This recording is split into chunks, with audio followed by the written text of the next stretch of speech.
Ele perdeu tudo após uma traição e já não via motivo para continuar.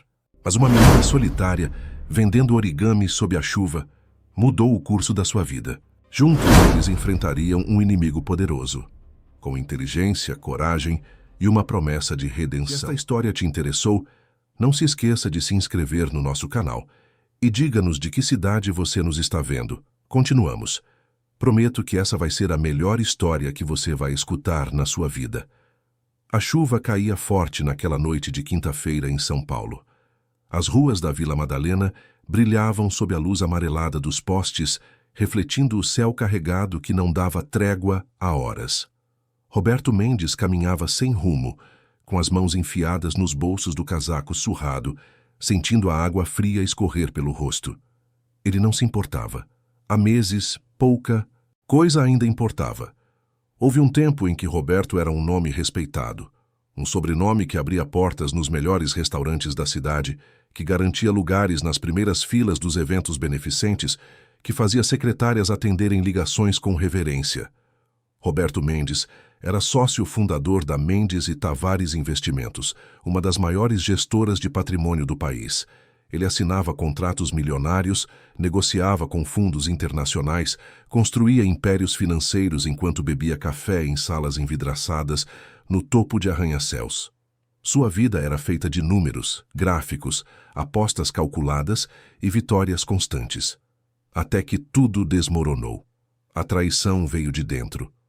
Eduardo Tavares, seu sócio de mais de 15 anos, o homem que ele considerava um irmão, arquitetou um esquema tão sofisticado quanto cruel.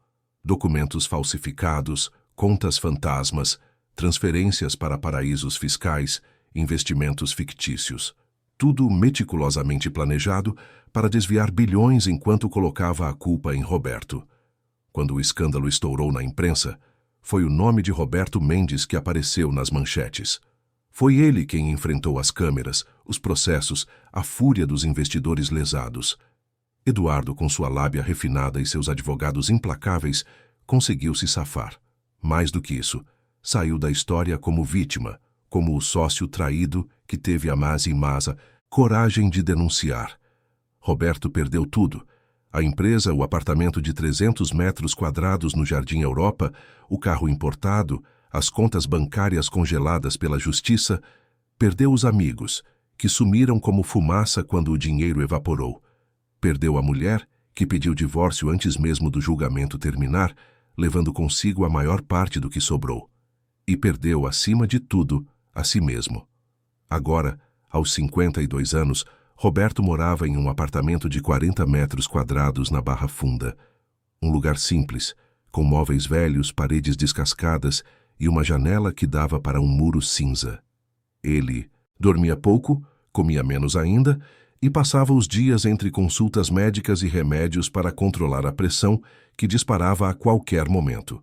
O médico havia alertado. Se ele não mudasse, o coração não aguentaria. Mas mudar o quê? Para quê? O mundo que Roberto conhecia não existia mais. E ele, pelo menos o Roberto que existia antes, também não. Foi numa dessas caminhadas sem sentido, debaixo da chuva que lavava a cidade, que ele a viu pela primeira vez. Era uma menina pequena, devia ter uns 8 ou 9 anos, sentada em um pedaço de papelão na esquina da Rua Aspicuelta com a Rua Harmonia. Ela segurava uma caixinha de sapato onde estavam expostas pequenas figuras de origami. Passarinhos, flores, borboletas. As dobraduras eram delicadas, quase perfeitas, mas estavam encharcadas pela chuva que não parava. A menina usava uma jaqueta fina demais para o frio, tênis furados e tinha os cabelos castanhos grudados no rosto molhado.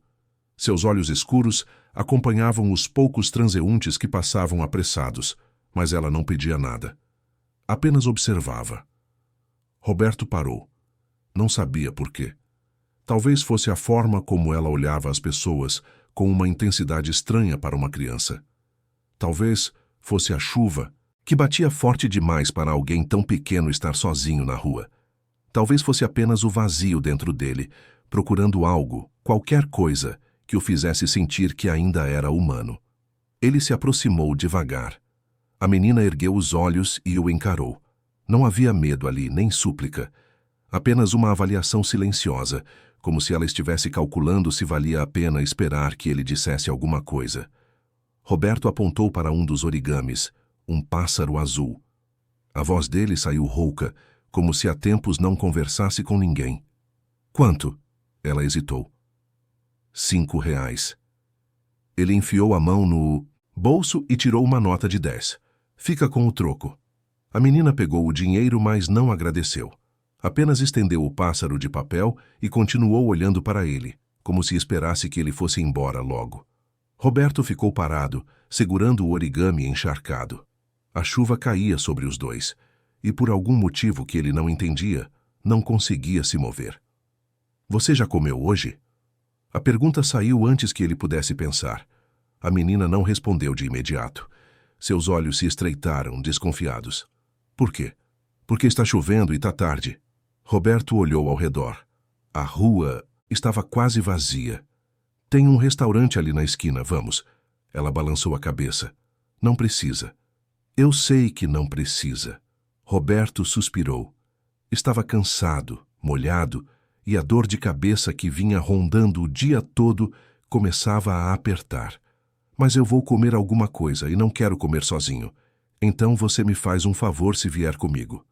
Foi um argumento estranho, e ele mesmo sabia disso. Mas a menina, depois de um longo silêncio, juntou suas coisas, guardou a caixinha debaixo do braço e levantou.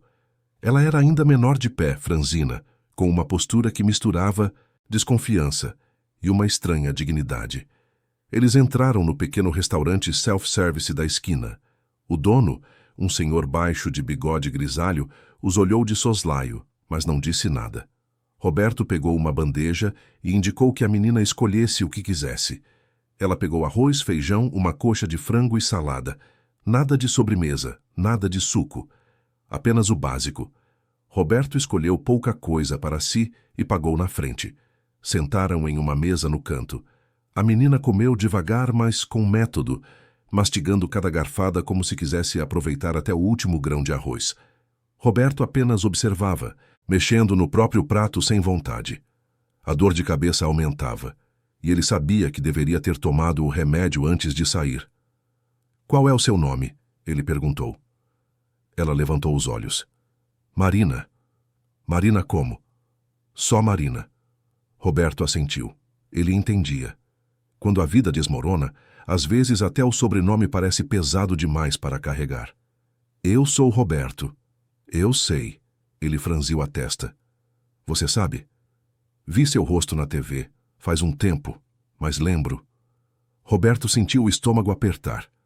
Até uma criança de rua reconhecia o homem que havia sido chamado de golpista em rede nacional. Ele baixou os olhos sem saber o que dizer. Marina continuou comendo. Você não fez o que falaram, fez? A pergunta pegou Roberto de surpresa. Ele olhou para ela, incrédulo. Como você sabe? Ela deu de ombros. Você não tem cara de quem rouba. Tem cara de quem foi roubado. Era simples, talvez óbvio demais, mas ninguém em todos esses meses havia dito aquilo para ele. Ninguém havia acreditado. E agora, ali, em um restaurante barato, uma menina de rua que ele mal conhecia era capaz de ver algo que o resto do mundo ignorou. Roberto não conseguiu responder. Sua garganta apertou, e ele apenas assentiu, olhando para o prato vazio à sua frente. Eles saíram do restaurante quando a chuva começou a diminuir. A menina segurava a caixinha de origamis e olhava para os lados, como se avaliasse para onde ir. Roberto hesitou. Sabia que deveria apenas ir embora, voltar para casa, tomar seus remédios e tentar dormir. Mas a ideia de deixá-la sozinha, voltando para algum lugar frio e perigoso, o incomodava mais do que ele queria admitir. Onde você mora? Ele perguntou. Marina olhou para ele com aquele olhar afiado de novo. Por quê? Porque está tarde e perigoso. Se você quiser, pode dormir no meu sofá hoje. Amanhã de manhã você vai embora, sem problema. Ela não respondeu de imediato. Avaliou Roberto de cima a baixo, como se estivesse medindo se podia confiar nele. Finalmente, ela assentiu. Tá bom. O apartamento de Roberto ficava a 3 quarteirões dali. Era um prédio antigo, sem porteiro, com escadas estreitas e cheiro de mofo. Eles subiram até o terceiro andar em silêncio. Quando Roberto abriu a porta, Marina entrou devagar, olhando ao redor com atenção. O lugar era pequeno, mas limpo.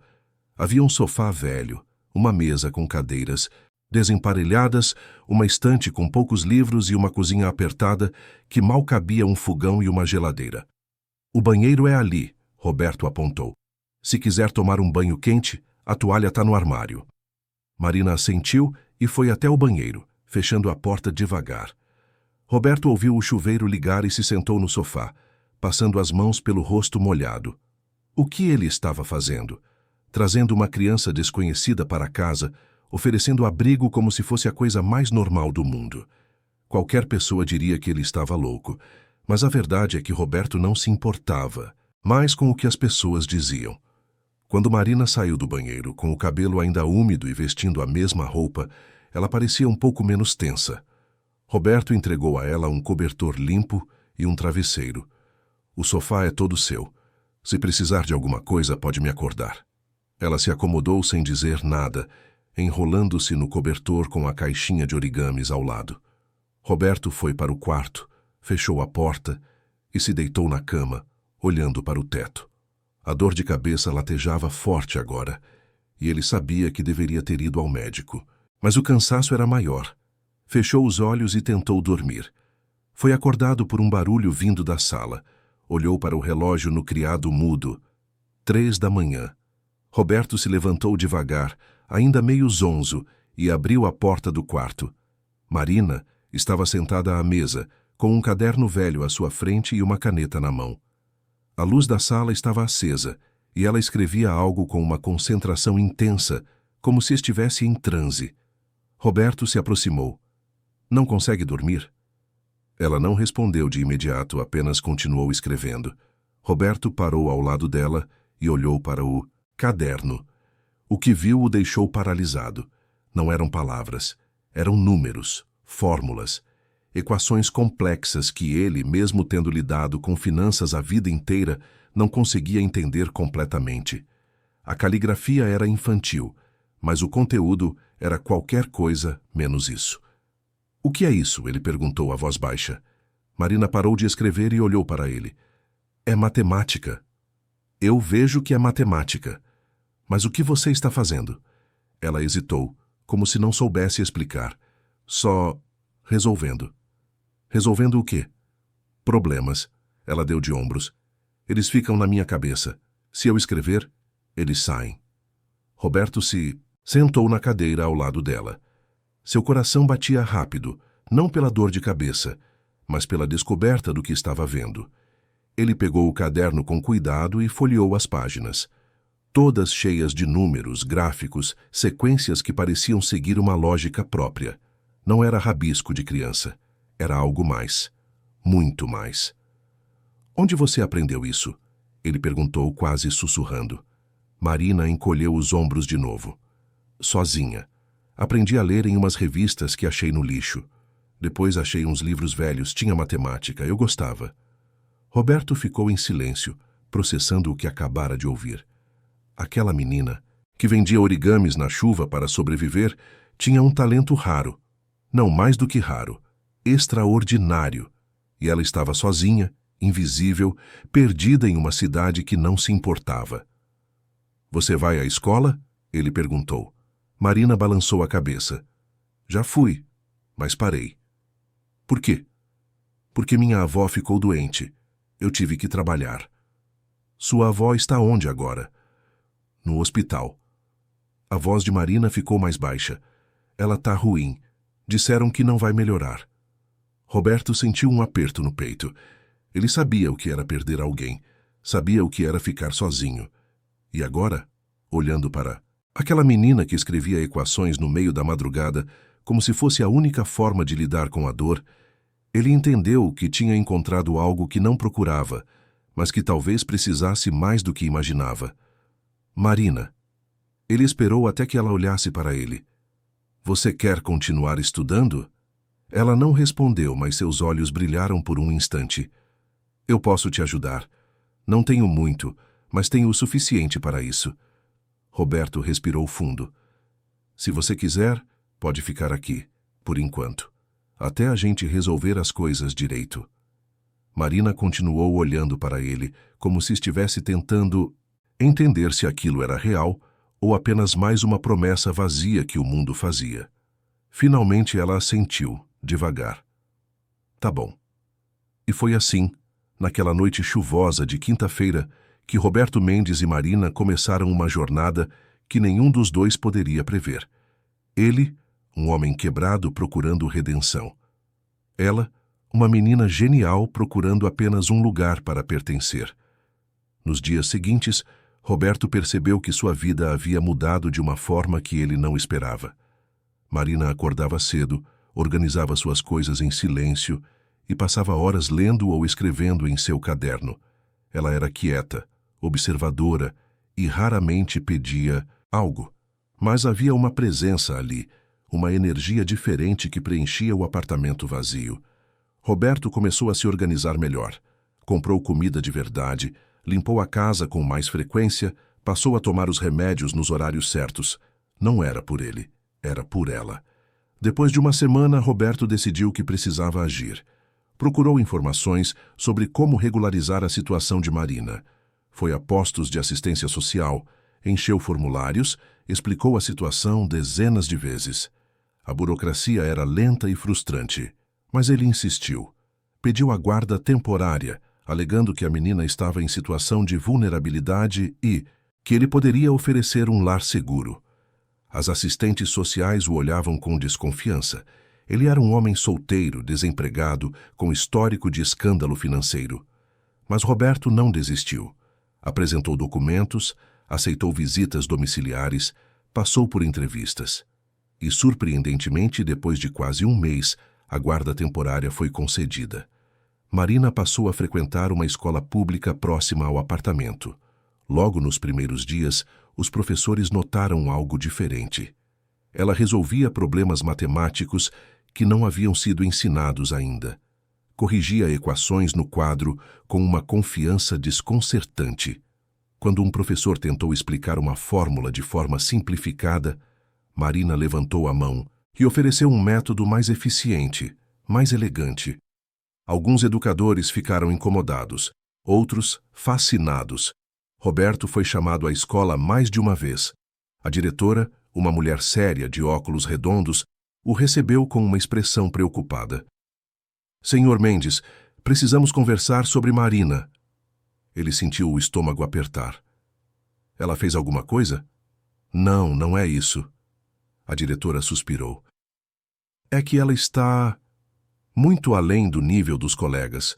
Os professores não sabem como lidar com isso. Ela termina as atividades em minutos e fica entediada. Corrige os professores na frente dos outros alunos. Não é má intenção, mas está causando desconforto. Roberto respirou fundo. Ela tem um dom, um talento raro, não pode ser ignorado. Eu concordo, mas precisamos de uma avaliação, especialistas que possam entender o que está acontecendo. Crianças como Marina precisam de um ambiente adequado. Foi assim que Marina passou por uma bateria de testes. Psicólogos, pedagogos, professores de matemática avançada. Todos saíram impressionados. Uma deles, uma professora universitária chamada Beatriz, disse a Roberto algo que ele nunca esqueceria. Essa menina não é apenas inteligente, ela é um prodígio. Ela vê padrões onde outros veem caos. Se for bem orientada, pode fazer coisas incríveis. Roberto sentiu um misto de orgulho e medo. Orgulho por estar ao lado de alguém tão especial. Medo por não saber se seria capaz de protegê-la do mundo que, ele sabia muito bem, não perdoava talentos que se destacavam. Mas havia algo que ainda incomodava Marina. Mesmo com a rotina estável com a escola, com Roberto ao seu lado, ela tinha pesadelos. Acordava no meio da noite, suada, assustada. Escondia comida debaixo do travesseiro, como se temesse que a fome voltasse. Olhava pela janela com aquela expressão vigilante, como se esperasse que algo ruim acontecesse a qualquer momento. Roberto tentava conversar, mas ela se fechava. Até que, numa noite, depois de um pesadelo especialmente violento, Marina finalmente falou. Eu tenho medo de voltar para a rua. Roberto se sentou na beira do sofá onde ela dormia. Você não vai voltar. Como você sabe? Ela olhou para ele com os olhos marejados. Todo mundo que disse que ia cuidar de mim sumiu. Minha mãe sumiu. Meu pai sumiu. Minha avó ficou doente. E se você sumir também? Roberto sentiu um nó na garganta. Ele não tinha respostas fáceis. Não podia prometer que nada de ruim aconteceria. A vida havia lhe ensinado que promessas são frágeis. Mas havia algo que ele podia fazer. Marina, eu não vou sumir. E se alguma coisa acontecer comigo, eu vou deixar tudo resolvido para que você fique bem. Vou pedir a adoção definitiva. Você vai ser minha filha, de verdade, no papel e na vida.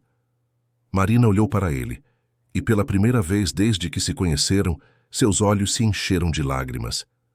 Por quê? Por que você faz isso? Roberto sorriu, um sorriso cansado, mas sincero. Porque você me deu algo que eu achei que tinha perdido para sempre. O quê? Um motivo. E naquela noite, no silêncio daquele apartamento modesto na Barra Funda, Roberto Mendes e Marina deixaram de ser estranhos. Eles se tornaram família. Os meses seguintes transformaram a vida de Roberto e Marina de maneiras que nenhum dos dois imaginava possível. O apartamento na Barra Funda, antes silencioso e sombrio, agora tinha vozes, rotinas, pequenos rituais que davam sentido aos dias. Roberto aprendeu a fazer panquecas no domingo de manhã, mesmo que sempre queimassem um pouco nas bordas. Marina ensinava a ele como dobrar origamis, enquanto explicava teorias matemáticas que ele fingia entender. Eles assistiam filmes antigos na televisão pequena da sala, dividiam o último pedaço de bolo e discutiam sobre coisas simples: o clima, a escola, o que cozinhar no jantar. A adoção definitiva foi aprovada 6 meses depois da guarda temporária. Roberto lembra do dia em que o juiz assinou os papéis como se fosse ontem.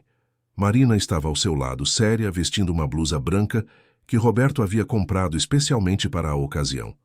Quando o juiz perguntou se ela concordava com a adoção, Marina olhou para Roberto e disse, com aquela voz firme que ela tinha: "Sim, eu quero." Roberto sentiu os olhos arderem. Ele havia perdido tudo uma vez, mas agora, segurando a mão daquela menina, sentia que tinha ganhado algo infinitamente maior. Quando saíram do fórum, Marina o chamou de pai pela primeira vez. Não foi um momento grandioso, apenas um "obrigada, pai", dito baixinho enquanto caminhavam pela calçada. Mas para Roberto, aquilo valeu mais do que todos os contratos milionários que ele já havia assinado.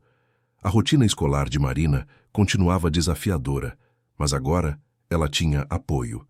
A professora Beatriz, que havia se encantado com o talento da menina, passou a dar aulas particulares aos sábados, sem cobrar nada. Ela apresentou Marina a conceitos de cálculo avançado, teoria dos números, algoritmos. Marina absorvia tudo com uma facilidade assustadora, fazendo conexões que até Beatriz, com doutorado em matemática, achava impressionantes. "Ela não apenas resolve problemas, Roberto", Beatriz disse numa dessas tardes de sábado. "Ela cria soluções novas. É como se a mente dela funcionasse em outro nível." Roberto sorriu, orgulhoso, mas também preocupado. "E isso é bom?" "É raro, muito raro, mas precisa ser protegido. O mundo nem sempre sabe como lidar com pessoas assim." A advertência de Beatriz ecoou na cabeça de Roberto nos dias seguintes. Ele sabia que ela estava certa. O mundo era cruel com quem se destacava. Ele mesmo havia sido prova disso. E agora, mais do que nunca, ele precisava garantir que Marina estivesse segura. Foi por isso que Roberto ficou alerta quando começou a notar coisas estranhas. Pequenas coisas, quase imperceptíveis. Um carro que passava devagar na frente do prédio, sempre no mesmo horário.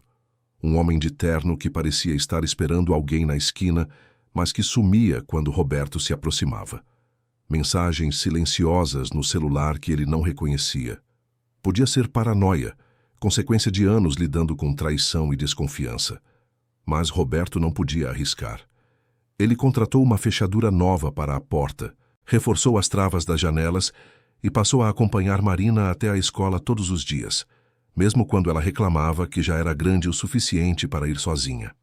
Ele não explicava o motivo, não queria assustá-la, mas a sensação de que algo estava prestes a acontecer não o largava.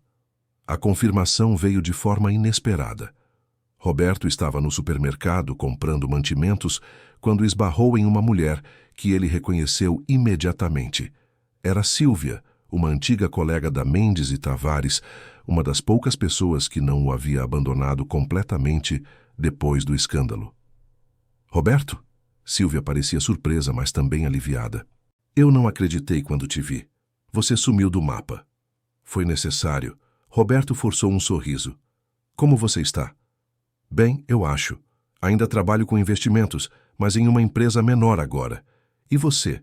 O que você anda fazendo? Cuidando da minha filha. Sílvia piscou, confusa. Filha? Eu não sabia que você tinha... É uma longa história. Roberto não queria entrar em detalhes. Mas me diz uma coisa. Você ainda tem contato com alguém da antiga empresa? Sílvia hesitou. Alguns, por quê?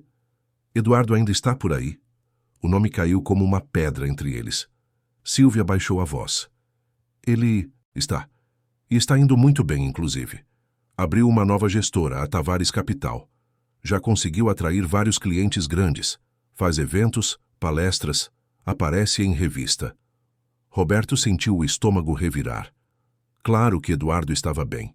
Enquanto ele lutava para sobreviver em um apartamento minúsculo, o homem que havia destruído sua vida prosperava. E as investigações? Os processos? Arquivados, todos. Sílvia parecia desconfortável. Ele tem bons advogados. E conexões. Roberto assentiu, tentando controlar a raiva que subia. Obrigado por me contar. Roberto, eu sei que é difícil, mas... Sílvia tocou o braço dele. Deixa pra lá. Segue tua vida. Você não vai ganhar nada mexendo nisso de novo. Mas Roberto não conseguia deixar pra lá. Não quando sabia que Eduardo tinha usado sua reputação como escudo enquanto desviava bilhões. Não quando pessoas inocentes haviam perdido suas economias por causa daquele esquema. E agora, com Marina ao seu lado, ele tinha algo que Eduardo nunca esperaria. Uma aliada que via o mundo de forma diferente. Naquela noite, depois que Marina foi dormir, Roberto ficou acordado na sala, pensando. Ele havia jurado que não voltaria àquele mundo, que deixaria o passado para trás e se concentraria apenas em reconstruir sua vida. Mas a verdade é que o passado nunca havia ido embora. Ele estava ali, rondando, esperando o momento certo para atacar. Foi numa quinta-feira que tudo mudou. Roberto e Marina foram convidados para um evento beneficente no Hotel Unique, em São Paulo. A professora Beatriz havia conseguido convites através de um contato da universidade. Era uma noite de gala em prol de crianças carentes com talentos acadêmicos, e Beatriz achou que seria bom para Marina ver que havia um mundo além das salas de aula. Um mundo onde conhecimento era valorizado. Roberto hesitou. Ele evitava eventos sociais desde o escândalo. Ideia de estar cercado por pessoas que provavelmente o reconheceriam e o julgariam não era atraente. Mas Marina ficou animada. Era a primeira vez que ela demonstrava interesse em algo que não fosse matemática ou seus livros. E Roberto não teve coragem de negar. Eles alugaram roupas para a ocasião. Marina usava um vestido azul marinho simples, mas elegante, e Roberto um terno que não vestia há anos e que ficou um pouco largo demais. Quando chegaram ao hotel, a suntuosidade do lugar os atingiu como uma onda. Lustres enormes, mesas decoradas com flores brancas, garçons servindo champanhe e canapés. Era um mundo que Roberto conhecia bem, mas que agora parecia distante, quase irreal. Marina segurava a mão dele com força. Ela nunca havia estado em um lugar assim. Seus olhos percorriam tudo com curiosidade, mas também com cautela. Roberto se curvou e sussurrou. Tá tudo bem. Só vamos ficar um pouco, cumprimentar a Beatriz e depois a gente vai embora. Mas as coisas não saíram como planejado.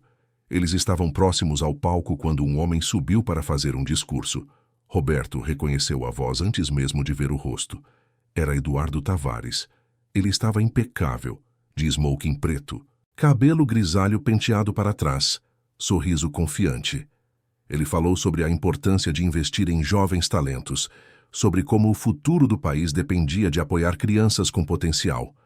Falou com a eloquência de sempre, conquistando aplausos da plateia. Roberto sentiu o sangue ferver. Aquele homem que havia roubado bilhões agora se apresentava como filantropo, como alguém que se importava com o próximo. Era revoltante, mas ele se conteve. Apertou a mão de Marina e tentou se manter calmo. Foi então que algo inesperado aconteceu. Eduardo começou a apresentar um novo projeto de investimentos, um modelo financeiro que, segundo ele, revolucionaria a forma como fundos de pensão operavam no Brasil. Ele exibiu gráficos, tabelas, projeções. A plateia assistia impressionada. Marina, que até então estava quieta, de repente franziu a testa. Ela olhou para os gráficos projetados na tela com atenção, seus olhos se movendo rapidamente, como se estivesse calculando algo. Roberto percebeu a mudança nela. O que foi? Aquilo está errado, Marina disse baixinho. O quê? Os números. A fórmula que ele usou. Está errada. Roberto olhou para a tela, mas para ele tudo parecia normal. Gráficos bonitos, números impressionantes. Tem certeza? Marina assentiu. Ele está usando uma projeção linear, onde deveria usar exponencial. E os juros compostos estão calculados de forma errada. Se alguém investir com base nisso, vai perder dinheiro. Roberto sentiu um arrepio. Marina tinha apenas 9 anos, mas ela estava analisando um modelo financeiro complexo e identificando erros que economistas experientes provavelmente não veriam. E se ela estivesse certa, Eduardo estava mais uma vez enganando investidores. Antes que Roberto pudesse detê-la, Marina soltou sua mão e começou a caminhar em direção ao palco. Ele tentou segurá-la, mas ela foi rápida. A menina subiu os degraus laterais e parou ao lado de Eduardo, que a olhou confuso. Desculpa interromper, Marina disse, sua voz firme e clara, cortando o silêncio do salão. Mas tem um erro nos seus cálculos. A plateia ficou em silêncio. Eduardo forçou um sorriso. Ah, temos uma jovem curiosa aqui. Qual é o seu nome, querida? Marina. Ela apontou para a tela. A fórmula que você usou para calcular o retorno está errada. Você aplicou o juro simples onde deveria ser composto. E a taxa de crescimento está superestimada em pelo menos 15%. O sorriso de Eduardo vacilou. Querida, isso é um modelo complexo. Talvez seja difícil de entender para... Eu entendo. Marina cruzou os braços. E se você continuar usando essa fórmula, seus investidores vão perder milhões em 5 anos. O salão explodiu em murmúrios. Algumas pessoas riram, achando graça da situação. Outras pareciam intrigadas. Eduardo, no entanto, estava pálido. Ele olhou para Marina como se estivesse vendo um fantasma. Quem é você? Ele perguntou, a voz tensa. Sou alguém que sabe fazer contas, Marina respondeu. E então desceu do palco e voltou para Roberto, que estava paralisado no canto do salão. O resto da noite foi um borrão. Eduardo tentou retomar o discurso, mas a magia havia se quebrado. As pessoas começaram a fazer perguntas, a questionar os números. O evento terminou mais cedo do que o previsto, e Roberto e Marina saíram rapidamente, antes que alguém os abordasse. No táxi de volta para casa, Marina estava quieta. Roberto olhou para ela, ainda tentando processar o que havia acontecido. Você tinha certeza do que disse? Tinha. Ela não olhou para ele. Os números não mentiam. Você percebe o que acabou de fazer? Marina finalmente olhou para Roberto. Eu sei. Eu confrontei aquele homem na frente de todo mundo, mas ele estava errado. E se ninguém dissesse nada, as pessoas iam perder. Dinheiro. Roberto respirou fundo. Ele estava orgulhoso, mas também apavorado. Eduardo Tavares não era alguém que aceitava ser humilhado, especialmente por uma criança. E agora ele saberia que Marina existia, que ela tinha um talento capaz de desmascarar seus esquemas. Nos dias seguintes, as consequências não demoraram a aparecer. Roberto começou a receber ligações estranhas, mensagens anônimas. A assistente social que acompanhava o caso de Marina apareceu sem avisar, fazendo perguntas sobre as condições do apartamento, sobre a rotina da menina. Havia algo diferente em seu tom, uma frieza que não estava lá antes. Roberto percebeu o que estava acontecendo. Eduardo estava investigando. E pior, estava tentando usar o sistema contra ele.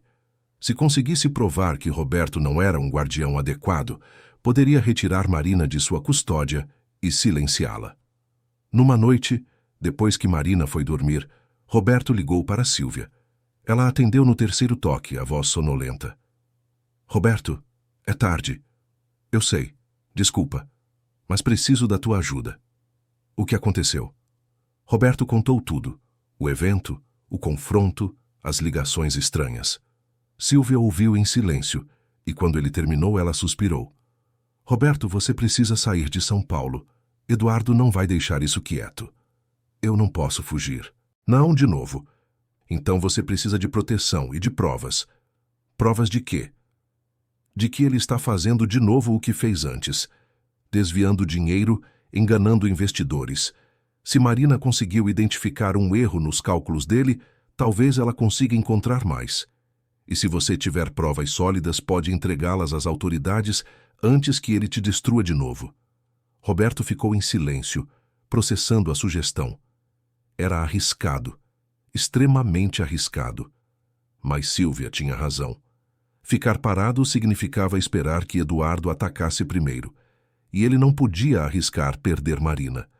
Você me ajudaria? Roberto perguntou. Sílvia hesitou. Eu posso te passar algumas informações. Contatos, documentos. Mas não posso me envolver diretamente. Tenho uma carreira a proteger. Eu entendo. Qualquer ajuda já é mais do que eu esperava. Nos dias seguintes, Sílvia enviou a Roberto uma série de arquivos criptografados. Eram documentos internos da Tavares Capital, relatórios financeiros, contratos. Roberto imprimiu tudo e mostrou para Marina. Eu preciso que você olhe isso, com calma, e me diga se encontra algo errado. Marina pegou os papéis e começou a analisar. Ela passou horas debruçada sobre números, fazendo anotações, desenhando gráficos. Roberto a observava, impressionado com a concentração dela.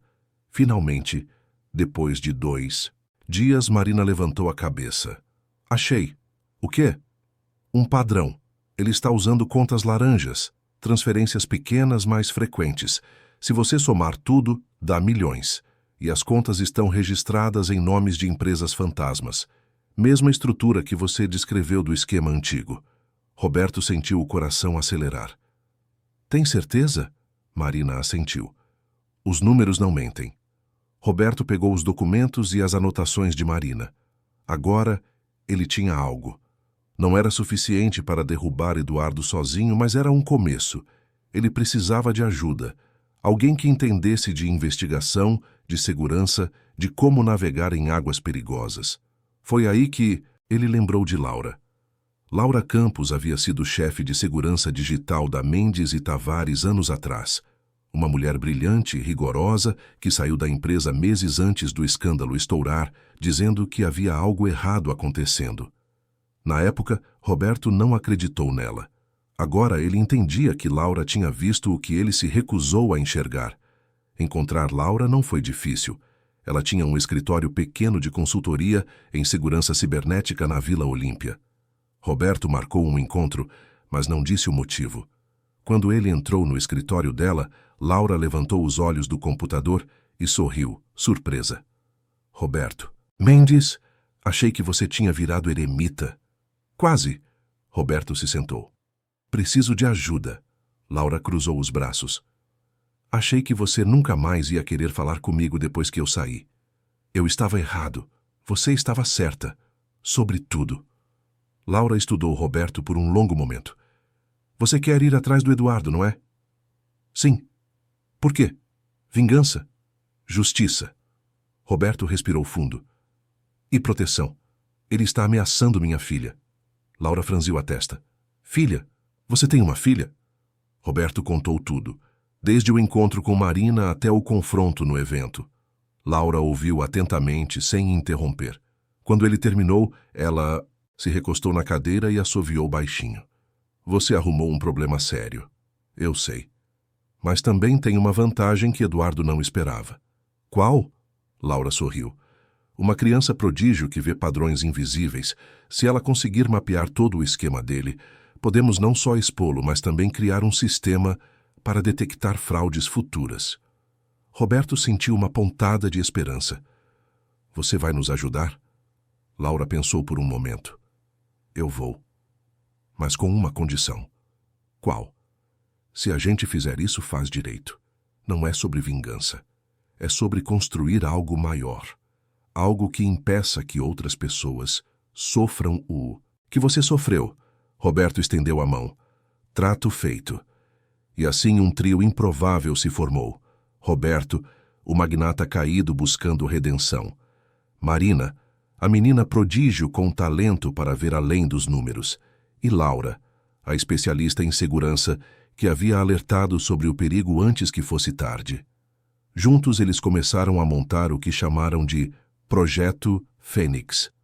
Uma operação para expor Eduardo Tavares e, mais do que isso, criar uma ferramenta que pudesse proteger o sistema financeiro de fraudes como aquela. Não seria fácil. Eduardo tinha poder, dinheiro e influência. Mas eles tinham algo que ele não esperava. A verdade, a inteligência e a determinação de quem não tinha mais nada a perder. O escritório de Laura na Vila Olímpia se tornou o quartel-general do Projeto Fênix. Era um espaço pequeno, com 3 computadores, uma mesa longa cheia de papéis e uma cafeteira que funcionava em tempo integral. Roberto, Marina e Laura passavam horas ali, organizando informações, analisando documentos, construindo o que seria não apenas uma denúncia, mas um sistema completo de detecção de fraudes. Marina era o coração da operação. Sentada em frente a um dos computadores, com seus cabelos presos em um rabo de cavalo e os olhos fixos na tela, ela trabalhava com uma concentração que beirava o obsessivo. Ela havia criado um algoritmo básico nos primeiros dias, uma sequência matemática capaz de identificar padrões anômalos em transações financeiras. Mas agora, com acesso aos dados que Silvia havia fornecido e com a experiência de Laura em segurança digital, o algoritmo estava evoluindo para algo muito mais poderoso. É como se fosse um radar, Marina explicou a Roberto numa tarde de sábado. Ele varre todas as transações e identifica aquelas que não fazem sentido. Transferências muito pequenas, mas muito frequentes. Contas que aparecem do nada e somem depois de alguns meses. Movimentações que tentam parecer legais, mas que seguem um padrão típico de lavagem de dinheiro. Roberto ouvia, impressionado. E ele consegue fazer isso automaticamente? Sim. Quanto mais dados eu colocar, mais ele aprende. É como ensinar alguém a reconhecer mentiras só de olhar para os números. Laura, que trabalhava na parte de segurança do sistema, acrescentou: se isso funcionar do jeito que a gente espera, a gente pode oferecer isso para bancos, para a Receita Federal, para órgãos reguladores. Seria uma revolução. Mas Roberto sabia que antes de revolucionar qualquer coisa, eles precisavam sobreviver. Eduardo. Tavares não estava parado. As ameaças sutis haviam se transformado em algo mais tangível. Roberto começou a notar que estava sendo seguido. Carros que paravam na frente do prédio, pessoas que apareciam nos mesmos lugares que ele frequentava. Numa tarde, ele encontrou a porta do apartamento arrombada. Nada havia sido roubado. Mas o recado era claro. Eles sabiam onde ele morava e podiam chegar até ele quando quisessem. Roberto não contou a Marina sobre a invasão. Não queria assustá-la. Mas Laura percebeu a tensão nele e puxou conversa num momento em que Marina estava distraída com os códigos. Ele está apertando o cerco, não está? Laura perguntou baixinho. Roberto assentiu. Eu não posso colocar Marina em perigo. Se as coisas piorarem, vou mandá-la para longe. Talvez para o interior, para a casa de um primo. E você vai ficar? Vou. Alguém precisa servir de isca enquanto a gente termina o trabalho. Laura segurou o braço dele. Roberto, isso não é sobre você ser herói. Se Eduardo te eliminar, quem vai cuidar da Marina? A pergunta atingiu Roberto como um soco. Ele não havia pensado nisso. Estava tão focado em proteger Marina que não considerou o óbvio. Se algo acontecesse, com ele ela ficaria sozinha de novo. e tudo o que eles haviam construído juntos desmoronaria. Então, o que você sugere? Roberto perguntou, a voz tensa. A gente precisa acelerar, terminar o algoritmo, reunir todas as provas e entregar tudo de uma vez. Não dá para arrastar isso. Quanto mais tempo passa, mais perigoso fica. Roberto concordou. Naquela noite, ele conversou com Marina. Explicou, sem entrar em detalhes assustadores, que eles precisavam trabalhar mais rápido. Marina entendeu. Ela sempre entendia mais do que ele gostaria. Pai, eu sei que aquele homem é perigoso, Marina disse, olhando nos olhos dele. Mas a gente não pode desistir. Se a gente desistir, ele vai continuar fazendo isso com outras pessoas e vai ficar impune de novo. Roberto abraçou a filha. Eu não vou deixar nada acontecer com você. Eu sei. Marina encostou a cabeça no peito dele. Mas você também precisa ficar bem, você é tudo que eu tenho. As palavras de Marina ecoaram na cabeça de Roberto por dias. Ele precisava ser mais cuidadoso. Por ela. O algoritmo finalmente ficou pronto 3 semanas depois. Marina o chamou de Fênix em homenagem ao projeto.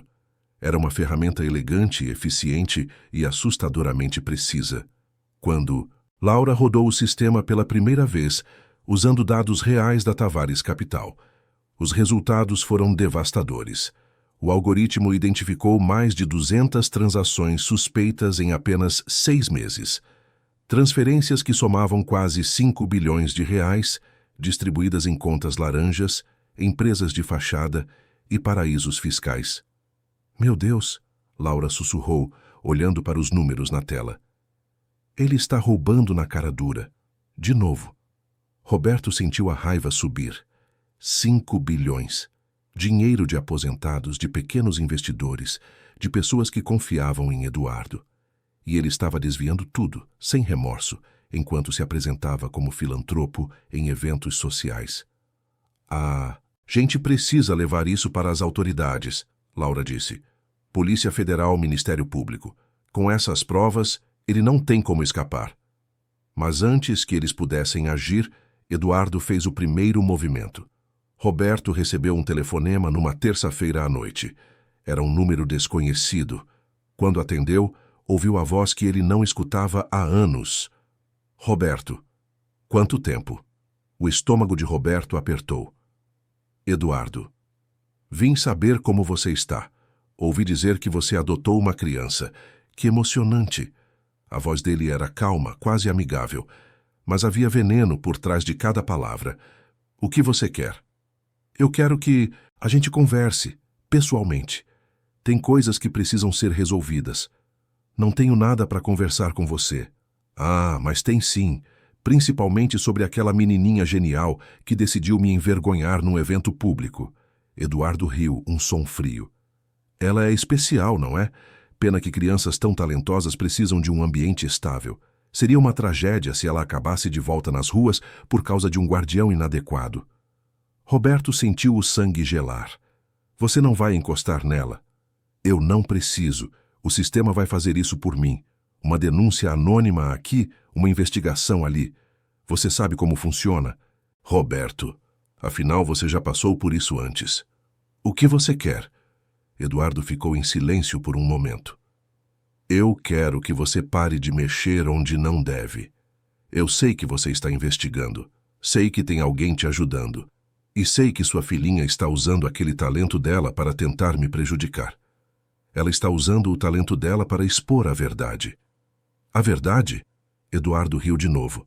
Roberto, você ainda não entendeu? A verdade não importa. O que importa é quem tem poder. E eu tenho, você não.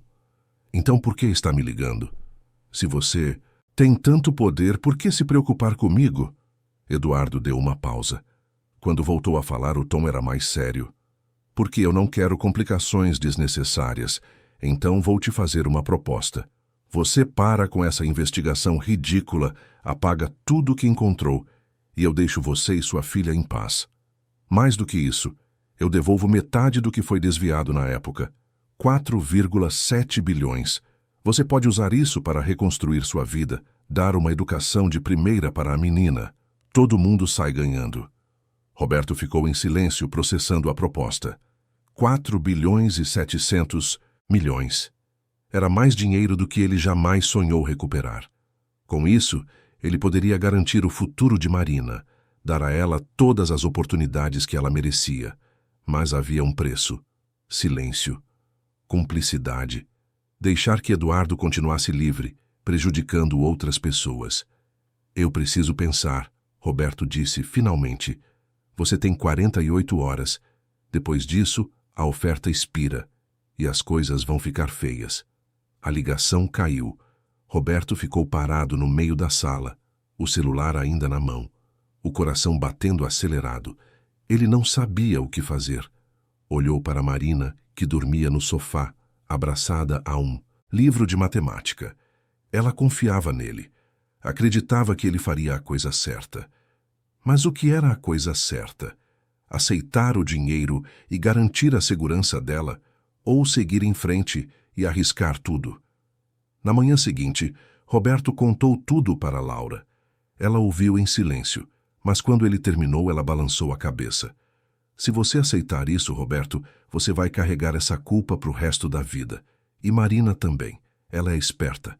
Ela vai entender o que você fez e vai te perder o respeito. E se eu recusar e ele cumprir a ameaça? E se eu perder a guarda dela? A gente vai lutar, mas você não pode compactuar com isso, não depois de tudo que você passou. Roberto sabia que Laura estava certa, mas o medo era mais forte do que a razão.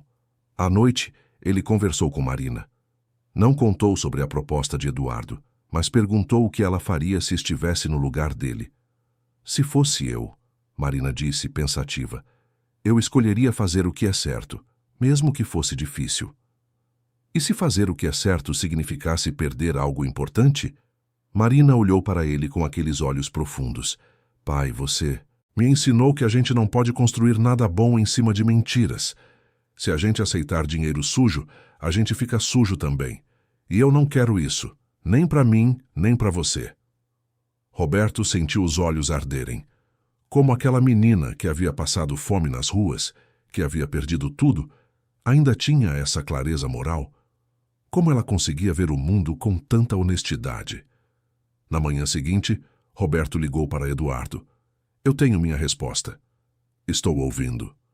Não, eu não aceito. O silêncio do outro lado era pesado. Finalmente, Eduardo falou, a voz gelada. Você vai se arrepender disso. Talvez, mas pelo menos vou dormir em paz. Eduardo desligou sem dizer mais nada. Roberto sabia que a guerra havia começado de verdade agora. Nos dias seguintes, as coisas escalaram rapidamente. A assistente social que acompanhava o caso de Marina apareceu com uma ordem judicial para retirar a menina da guarda de Roberto temporariamente, alegando denúncias de negligência. Roberto sabia que eram mentiras plantadas por Eduardo, mas não podia provar. Marina foi levada para um abrigo provisório enquanto o caso era investigado. A separação foi devastadora. Marina chorou pela primeira vez desde que Roberto a conhecera. Ela implorou para ficar. Prometeu que seria boa, que não daria trabalho. Roberto tentou ser forte, mas por dentro estava despedaçado. Ele abraçou a filha e sussurrou. Isso é temporário. Eu vou te buscar. Eu prometo. Sozinho no apartamento, Roberto desmoronou. Ele ligou para Laura, que veio imediatamente. A gente não pode deixar isso assim, ela disse furiosa. Ele está usando o sistema contra você. De novo. O que a gente pode fazer? Acelerar tudo, reunir as provas, entregar para as autoridades, expor ele publicamente antes que ele tenha tempo de se proteger. Laura passou a noite organizando todos os documentos. Ela criou um dossiê completo, com as transações suspeitas, os dados do algoritmo, as conexões entre as empresas laranjas e as contas de Eduardo. No dia seguinte, ela marcou reuniões com promotores do Ministério Público, com delegados da Polícia Federal, com jornalistas investigativos. Mas Eduardo estava um passo à frente. Antes que eles pudessem entregar o dossiê, uma notícia surgiu na imprensa. Um artigo detalhado, publicado em um dos maiores jornais do país, descrevia Roberto como um homem mentalmente instável, que havia adotado uma criança de forma irregular, manipulando-a para usá-la em um esquema de vingança contra um respeitado empresário. O artigo incluía fotos, depoimentos de especialistas e até alegações de que Marina era uma invenção, uma farsa criada por Roberto para ganhar atenção. A repercussão foi imediata. As redes sociais explodiram com críticas, teorias da conspiração, ataques. Roberto foi chamado de tudo: oportunista, manipulador, louco. Alguns até duvidavam que Marina realmente existia. Roberto ficou paralisado. Ele não sabia como lidar com aquilo. Era como se o mundo inteiro tivesse se voltado contra ele. Mas Laura não desistiu. Ela sabia que a melhor defesa era o ataque. A gente vai expor tudo, agora. Antes que ele tenha tempo de controlar. A narrativa, Laura disse determinada. Ela marcou uma entrevista coletiva, convidou todos os veículos de imprensa que conseguiu, e no dia marcado, num pequeno auditório alugado no centro de São Paulo, Roberto, Laura e um advogado que aceitou defender o caso gratuitamente apresentaram tudo. As provas, os documentos, o algoritmo, as transações. Mostraram que Marina não era uma invenção, mas uma criança real, brilhante, que havia criado uma ferramenta capaz de desmascarar fraudes bilionárias. A coletiva causou um impacto imediato. Jornalistas fizeram perguntas, especialistas analisaram os dados, órgãos oficiais começaram a investigar. Eduardo tentou se defender, negou tudo, disse que as provas eram falsificadas. Mas os números não mentiam, e quanto mais ele tentava se esquivar, mais culpado parecia. Enquanto isso, Roberto lutava na justiça para recuperar Marina.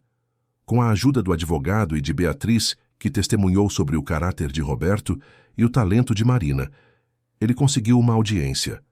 O juiz, depois de analisar os documentos e ouvir os depoimentos, decidiu devolver a guarda provisória a Roberto, alegando que não havia provas concretas de negligência.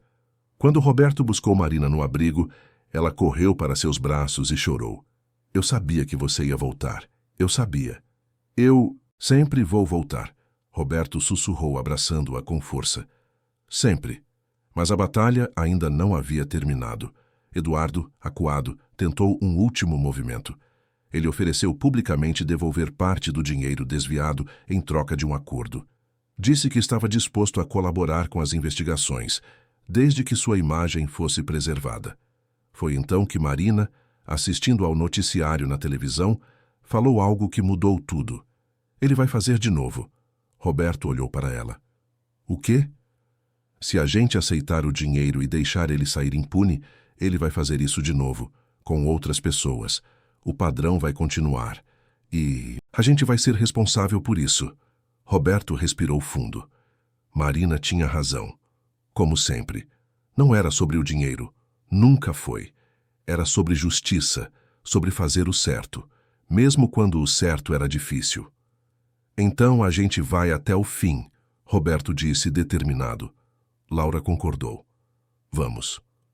Nos dias seguintes, eles entregaram todo o dossiê completo para a Polícia Federal, para o Ministério Público e para órgãos internacionais de combate à lavagem de dinheiro. O algoritmo Fênix foi disponibilizado como código aberto, permitindo que qualquer instituição financeira ou órgão regulador pudesse usá-lo para detectar fraudes. A repercussão foi global. Eduardo foi preso, seus bens congelados, suas contas bloqueadas. Os bilhões desviados começaram a ser rastreados e recuperados. E Marina, a menina que vendia origamis na chuva, se tornou símbolo de uma nova era de transparência e justiça no sistema financeiro. Mas para Roberto e Marina, a verdadeira vitória não estava nos números ou nas manchetes. Estava no fato de que, juntos, eles haviam enfrentado o impossível e vencido. Não com poder ou dinheiro, mas com coragem, inteligência e uma crença inabalável de que a verdade sempre importa. Os meses que se seguiram à prisão de Eduardo Tavares foram como despertar de um pesadelo longo e sufocante.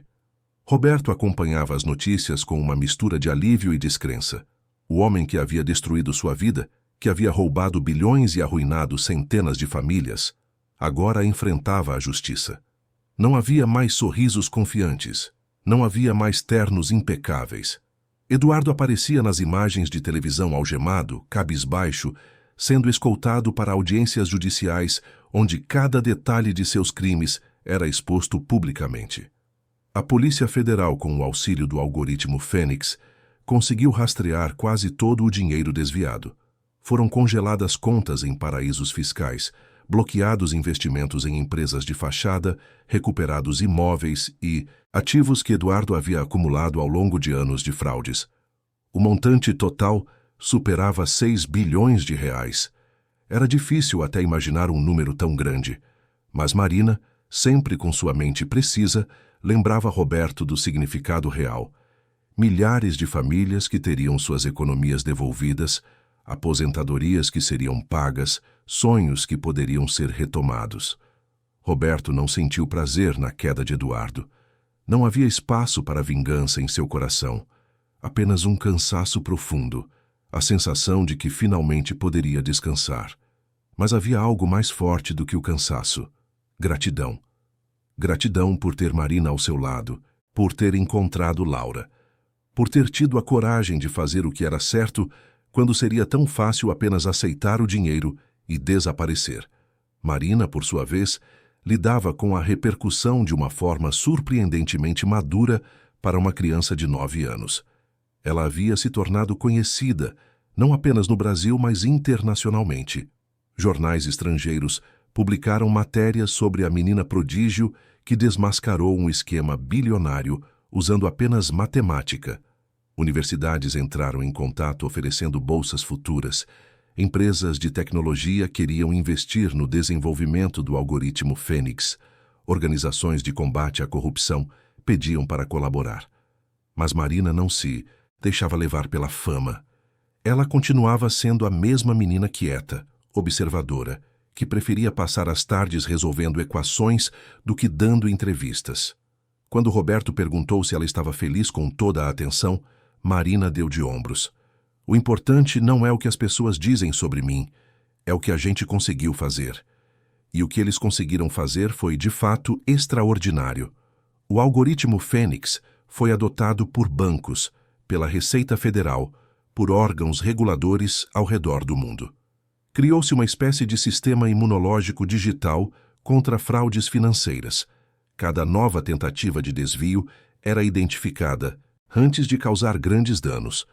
Especialistas diziam que era a maior inovação em segurança financeira das últimas décadas.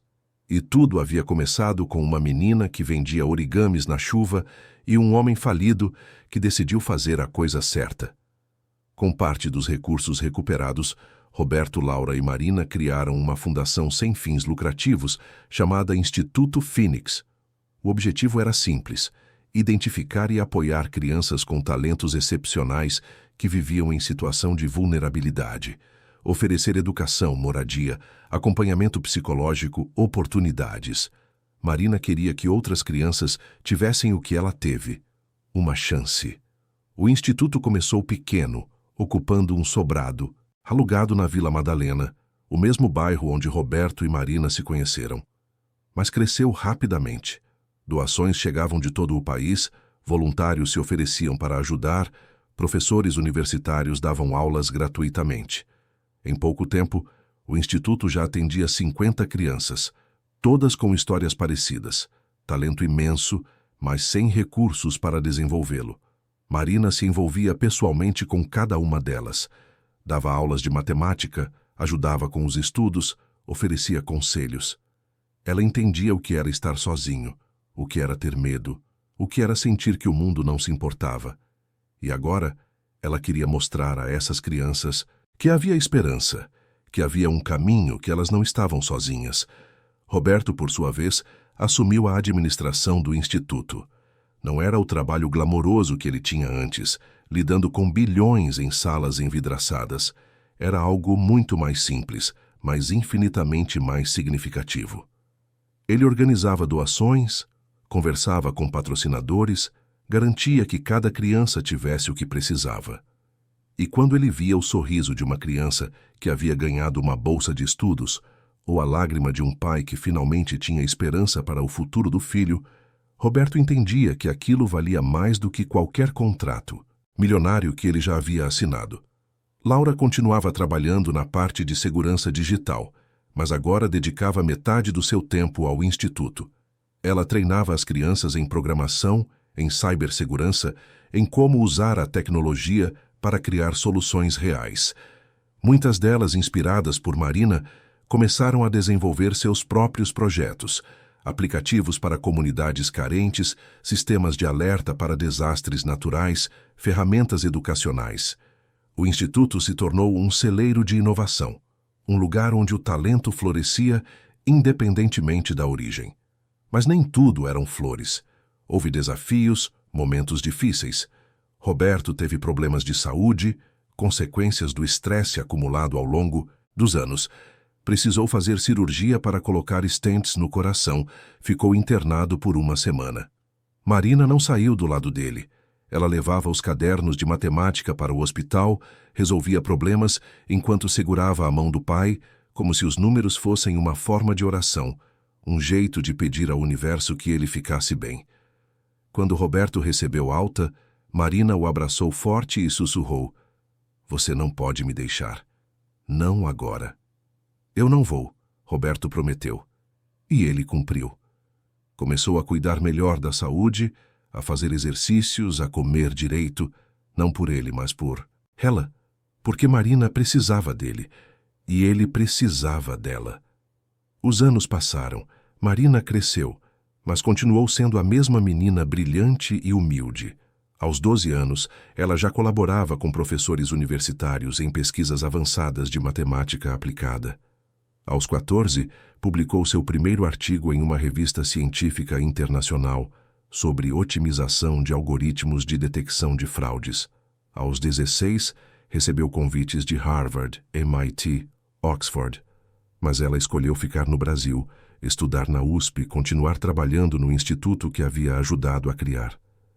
"Eu poderia ir para qualquer lugar do mundo", Marina disse a Roberto numa tarde de domingo, enquanto bebiam café na cozinha. "Mas meu lugar é aqui, com você, com as crianças que precisam do que a gente faz." Roberto sentiu os olhos arderem. "Você tem um futuro brilhante pela frente.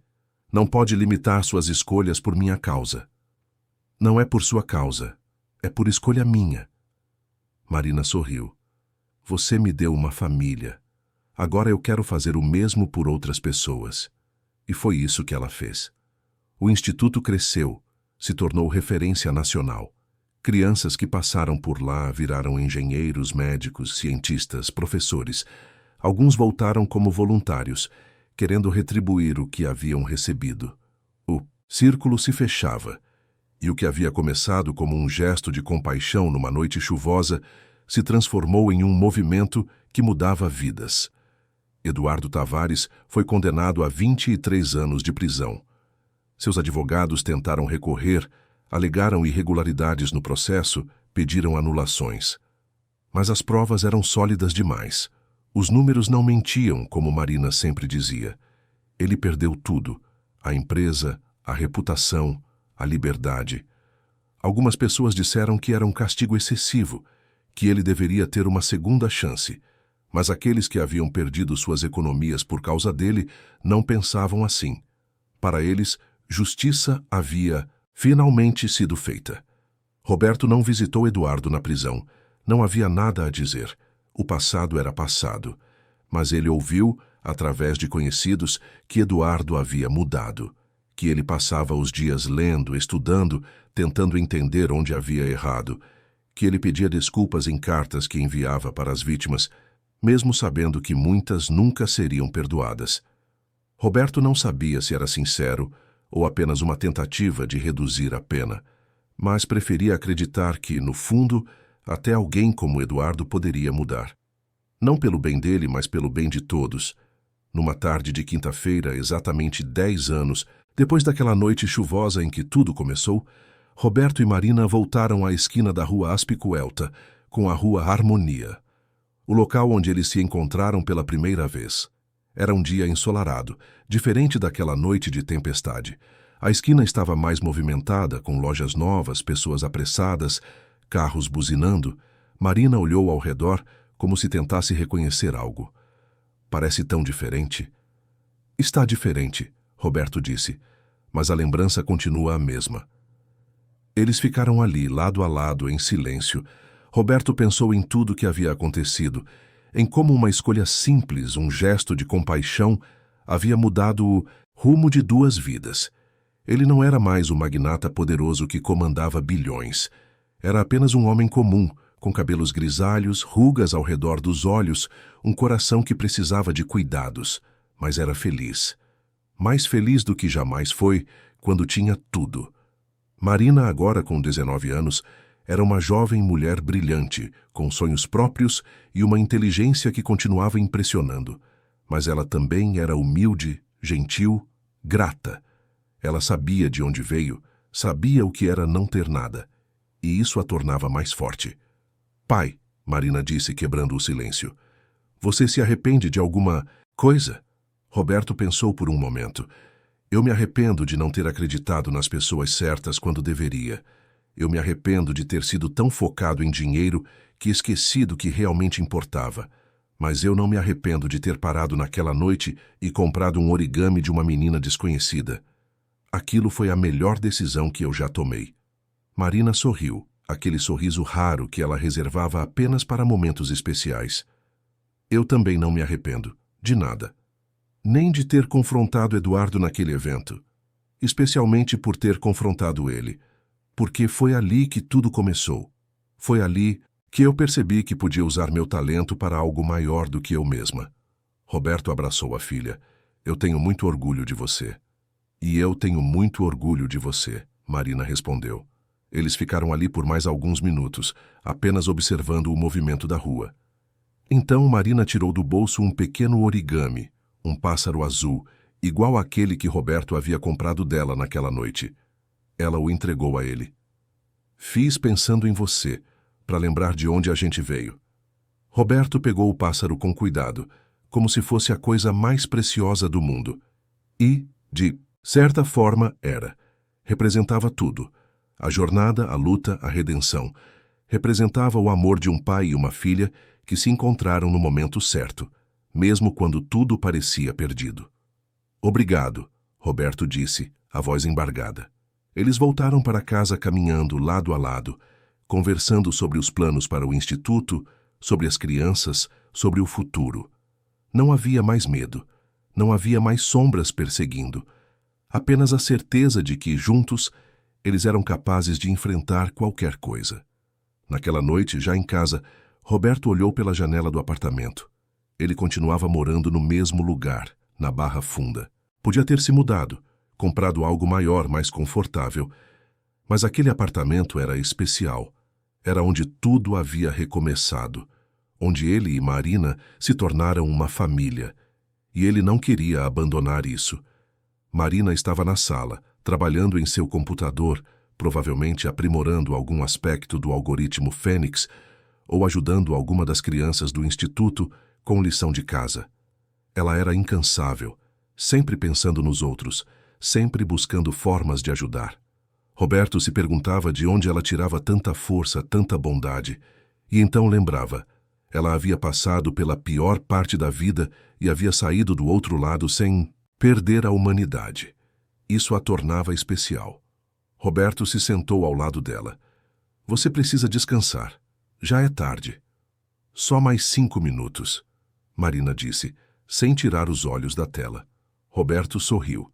Ele já conhecia aquela resposta. 5 minutos sempre viravam 1 hora.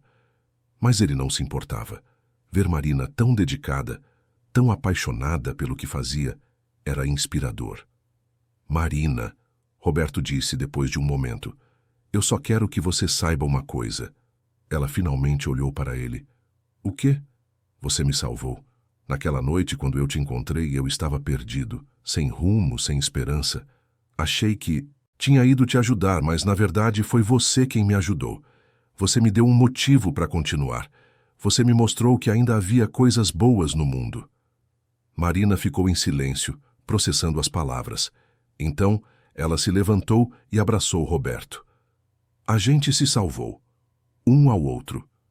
E era verdade. Eles não eram apenas pai e filha. Eram 2 almas que se encontraram no momento certo. que se completaram, que se fortaleceram mutuamente. E juntos, eles haviam mudado não apenas suas próprias vidas, mas as vidas de centenas de outras pessoas.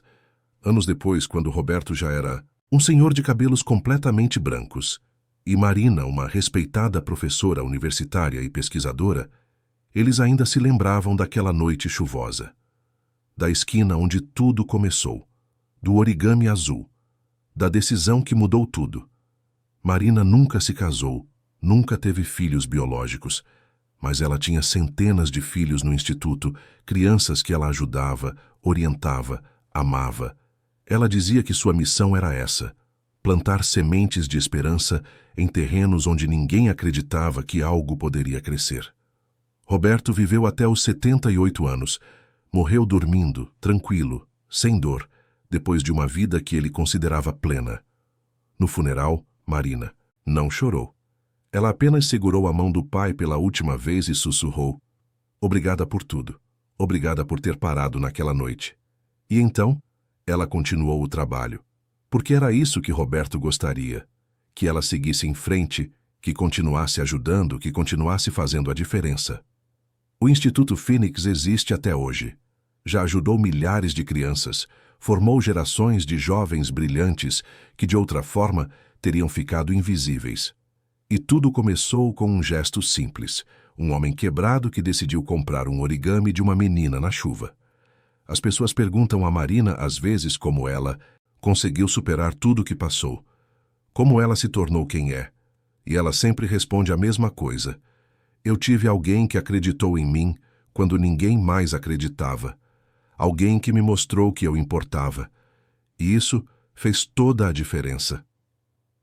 A história de Roberto e Marina não é sobre dinheiro recuperado ou fraudadores punidos. É sobre redenção. É sobre como um encontro casual pode mudar o rumo de vidas. É sobre como a compaixão, a coragem e a crença no que é certo podem transformar o mundo. E quando as pessoas perguntam a Marina qual foi a lição mais importante que ela aprendeu, ela sorri e diz que os números nunca mentem, mas que o amor, a bondade e a esperança são as fórmulas mais poderosas que existem.